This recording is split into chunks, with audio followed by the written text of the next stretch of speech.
Hello friends, मैं सुजीत कुमार आज आपको गांधी युग का पार्ट 3 लेकर आए हैं, क्योंकि पिछले वीडियो में जलियांवाला बाग हत्याकांड तक बता दिए थे। आज आपको उससे आगे बताने जा रहे हैं, इसीलिए आप हमारे चैनल से जुड़े रहें। पूरा गांधी युग हम कंप्लीट करेंगे। इससे पहले आप हमारे चैनल को like, share, subscribe, bell icon जरूर दबाएं और हमारे वीडियो को अंत तक जरूर देखें। तो देखिए, गांधी युग पार्ट 3 खिलाफत आंदोलन आज हम बताने जा रहे हैं। तो खिलाफत आंदोलन हुआ था 1919 में। खिलाफत आंदोलन कब हुआ था? 1919 में।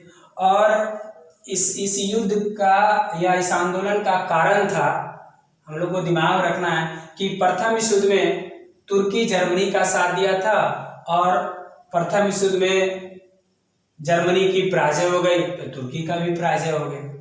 उसके बाद इस युद्ध के बाद मित्र राष्ट्र और तुर्की के बीच सैब्र की संधि हुई 10 अगस्त 1920 ईस्वी को। 10 अगस्त 1920 ईस्वी को सैब्र की संधि हुई मित्र राष्ट्र और तुर्की के बीच।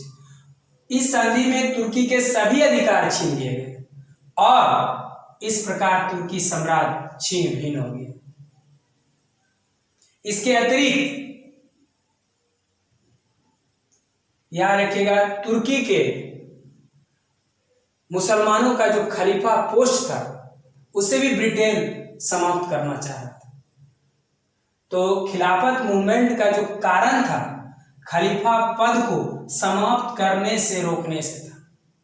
और ब्रिटेन चाहता था कि तुर्की के जो मुसलमानों का जो उच्च पोस्ट होता है खलीफा, उसे समाप्त कर दे। क्योंकि खलीफा जो पोस्ट होता था, मुसलमान इसे धर्म गुरु के रूप में मानता था। जो मुसलमानों का जो उच्च पोस्ट होता था खलीफा, या मुसलमानों का उच्च पोस्ट होता था, इसे धर्म गुरु के रूप में मानता था। इसलिए तुर्की के मुसलमानों को तो धक्का लगा है, उससे ज्यादा भारतीय मुसलमानों को धक्का लगा। इसीलिए 1919 ईस्वी में अली बंधुओं के द्वारा जो आंदोलन की शुरुआत हुआ वह कहलाया खिलाफत आंदोलन। मोहम्मद अली और शौकत अली, मोहम्मद अली और शौकत अली बंधुओं के द्वारा जिस आंदोलन की शुरुआत हुआ, जिस मूवमेंट की शुरुआत हुआ, वह मूवमेंट कहलाया खिलाफत मूवमेंट। तो खिलाफत आंदोलन की शुरुआत 1919 में अली बंधुओं के द्वारा खलीफा पोस्ट के लिए हुआ। कारण यही था। तो खलीफा पोस्ट को समाप्त करने से रोकने से था और ब्रिटेन इसे समाप्त करना चाहता। इसीलिए यह आंदोलन हुआ, याद रखना। आगे देखिए, असहयोग आंदोलन 1920। अब असहयोग आंदोलन 1920 में हुआ था। तो असहयोग आंदोलन के समय याद रखिएगा, लॉर्ड चेम्सफोर्ड थे अंग्रेज। पूछेगा असहयोग आंदोलन के समय अंग्रेज कौन थे? तो लॉर्ड चेम्सफोर्ड। लेकिन इसके समाप्ति के समय लॉर्ड रेडिंग थे। शुरुआत के समय लॉर्ड चेम्सफोर्ड थे और समाप्ति के समय लॉर्ड रेडिंग थे, याद रखना है। अब यह असहयोग आंदोलन हुआ क्यों? तो पंजाब और तुर्की के बातों को लेकर बिना सहयोग का गांधी जी के द्वारा 1920 ईस्वी में जिस आंदोलन की शुरुआत हुआ, वह आंदोलन का है असहयोग आंदोलन।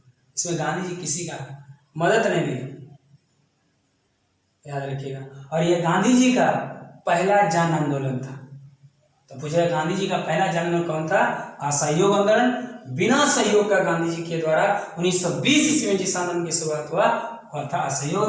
क्योंकि पंजाब और तुर्की के बातों, पंजाब में जलियांवाला बाग हत्याकांड हुआ था और तुर्की में खलीफा पद के लिए, इसी बातों को लेकर गांधी जी से, और इसे कहा गया असहयोग आंदोलन। देखिए, असहयोग आंदोलन। अब यहाँ पर हम लोग को क्या देखना है कि असहयोग आंदोलन 1920 ईस्वी में कलकत्ता अधिवेशन में असहयोग का प्रस्ताव लाया गया। कब लाया गया? 1920 में कलकत्ता अधिवेशन में असहयोग का प्रस्ताव लाया गया। अब देखिए, कुछ लोग इसका विरोधी भी होते हैं, एंटी लोग होते हैं। तो यहाँ पर विरोधी थे मोहम्मद अली जिन्ना, एनी बेसेंट, चित्तरंजन दास। पूछेगा, असहयोग आंदोलन जो गांधी जी के द्वारा हो गया, जो प्रारंभ हुआ, उसका विरोधी कौन थे? तो याद रखिएगा, मोहम्मद अली जिन्ना, एनी बेसेंट, चित्तरंजन दास, ये लोग विरोधी थे। और ये तीनों असहयोग के मुद्दे के लिए क्या था? पूछेगा कि ये तीनों जो विरोधी थे किस मुद्दे के लिए? तो ये तीनों असहयोग के मुद्दे के लिए किया था। लाला लाजपत राय याद रखें, वहीं लाला लाजपत राय इन्होंने शिक्षा के मुद्दे के लिए किया था। तो शिक्षा के मुद्दे के लिए किया था लाला लाजपत राय, और ये तीनों जो किए थे असहयोग के मुद्दे के। अब अंततः देखा जाए दिसंबर 1920 नागपुर अधिवेशन, जब दिसंबर 1920 में नागपुर अधिवेशन आया तो यहां पर असहयोग प्रस्ताव पर अंतिम मोहर लग गई और गांधी जी ने 1 वर्ष के अंदर स्वराज लेने की बात कही। अब ठान लिया कि 1 वर्ष के अंदर हमको स्वराज लेने की बात कही, स्वराज प्राप्त करना है, एकदम ठान ली गांधी जी। तब जाके चित्तरंजन दास और लाला लाजपत राय ने सपोर्ट किया गांधी जी को। अब ये दोनों उनको समर्थन किए, सपोर्ट किए, CR दास और लाला लाजपत राय ने सपोर्ट कर दिया। जब अंतिम मोहर लगा तभी लोगों ने भी सपोर्ट किया और एनी बेसेंट और जिन्ना ने कांग्रेस को छोड़ दिया। अब एनी बेसेंट और जिन्ना ने कांग्रेस छोड़ दी। अब इनके दिमाग में क्या चला? कुछ चला होगा जिसके कारण एनी बेसेंट और जिन्ना ने कांग्रेस को छोड़ दिया। अब यह आंदोलन अपनी मोड़ एक ला रहा था, आगे बढ़ रहा था, सफलता मिल रहा था। तो आंदोलन की देखिए कार्य पद्धति क्या है। तो आंदोलन की कार्य पद्धति था, पहला था बहिष्कार मुद्दा। आंदोलन का जो कार्य पद्धति था पहला था बहिष्कार मुद्दा। अब गांधी जी के द्वारा बहिष्कार क्या क्या किया गया? तो विदेशी वस्त्रों का किया गया, सरकारी स्कूलों का किया गया, वकालत का किया गया, सरकारी नौकरी का किया गया। तो आंदोलन की कार्य पद्धति का जो बहिष्कार मुद्दा था पहला, वो विदेशी वस्त्र था, सरकारी स्कूल था, वकालत था, सरकारी नौकरी था। देखिए तो आंदोलन में रचनात्मक मुद्दा। अब असहयोग आंदोलन के रचनात्मक मुद्दा में क्या क्या था गांधी जी का? चरखा था, देसी स्कूल की स्थापना, छुआछूत का समापन। तो रचनात्मक मुद्दा में हम लोग को दिमाग में क्या रखना है कि गांधी जी के द्वारा जो रचनात्मक मुद्दा लाया गया उसमें चरखा था गांधी जी का, देसी स्कूल की स्थापना था, छुआछूत का समापन था। अब देखिए इस आंदोलन के दौरान गिरफ्तार कौन कौन हुए? तो मोतीलाल नेहरू हुए, लाला लाजपत राय हुए और मोहम्मद अली हुए। ये 3 गिरफ्तार हुए। कौन कौन? मोतीलाल नेहरू, लाला लाजपत राय और मोहम्मद अली। अब यहाँ पर नोट करने वाली बात क्या है कि मोहम्मद अली ये पहला मुसलमान था जो असहयोग आंदोलन के दौरान गिरफ्तार हुए, असहयोग आंदोलन में गिरफ्तार हुए। तो ये क्वेश्चन पूछ सकता है आपको कि असहयोग आंदोलन के दौरान गिरफ्तार होने वाला पहला मुसलमान कौन था? तो याद रखिएगा मोहम्मद अली। ये बात को नोट रखना है, एकदम दिमाग में बैठा लेना, नोट कर लेना। चलिए अब देखिए कि जब यह आंदोलन आगे बढ़ने लगा, एक सफलता मिलने लगा, तब देखिए अंग्रेजों की भी कहिए कूटनीति था किसी तरह ये आंदोलन को रोकना। तो किसानों का एक समूह था और कहा जाता है कि अंग्रेजों के द्वारा जब फायर हुआ था सब तो 2 किसान मारे गए थे। तो उसी में किसानों का जो एक जत्था था, एक समूह था, वो लोगों में आक्रोश आ गया और वो लोग आक्रोश में आकर यूपी के गोरखपुर डिस्ट्रिक्ट था, चौरी चौरा पुलिस स्टेशन में आग लगा दिया।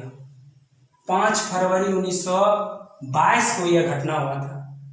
तो चौरी चौरा पुलिस स्टेशन में आग लगा दिया, जिसमें 1 थानेदार और 21 पुलिसकर्मी मारे गए। टोटल काउंटिंग में देखा जाए तो 22 पुलिसकर्मी मारे गए। तो यह घटना कब हुआ? 5 फरवरी 1922 ईस्वी को चौरी चौरा पुलिस स्टेशन में आग लगा दिया। यह उत्तर प्रदेश के यूपी के गोरखपुर डिस्ट्रिक्ट में पड़ता है और चौरी चौरा पुलिस स्टेशन में इन लोगों ने जितने भी थे सभी ने आग लगा दिया, इसमें 22 पुलिसकर्मी मारे गए। जब यह गांधी जी को पता चला कि हमारा जो आंदोलन है यह सत्य और अहिंसा के बल पर जीतना है, लेकिन यहाँ पर क्या हुआ? हिंसा हो गया। तो गांधी जी ने क्या किया? 11 फरवरी 1922 ईस्वी को यह आंदोलन स्थगित कर दिया। लेकिन अगर क्वेश्चन पूछेगा किस कांड के तहत असहयोग आंदोलन बंद हो गया, तो याद रखिए 5 फरवरी 1922 ईस्वी को चोरी चौरा कांड के तहत। तो चोरी चौरा कांड के तहत असहयोग आंदोलन बंद हो गया। लेकिन पूछेगा गांधी जी यह आंदोलन स्थगित कब किए, तो 11 फरवरी 1922 ईस्वी, ये याद रखना है। तो आज का जो टॉपिक मेरा था असहयोग आंदोलन तक था, आगे यह जारी रहेगा और आप हमारे चैनल से जुड़े रहिए जब तक कि गांधी युग कंप्लीट ना हो जाए। और इससे पहले आप हमारे चैनल को like share subscribe bell icon जरूर दबाएं। नेक्स्ट वीडियो फिर हम लेकर आएंगे। थैंक्स।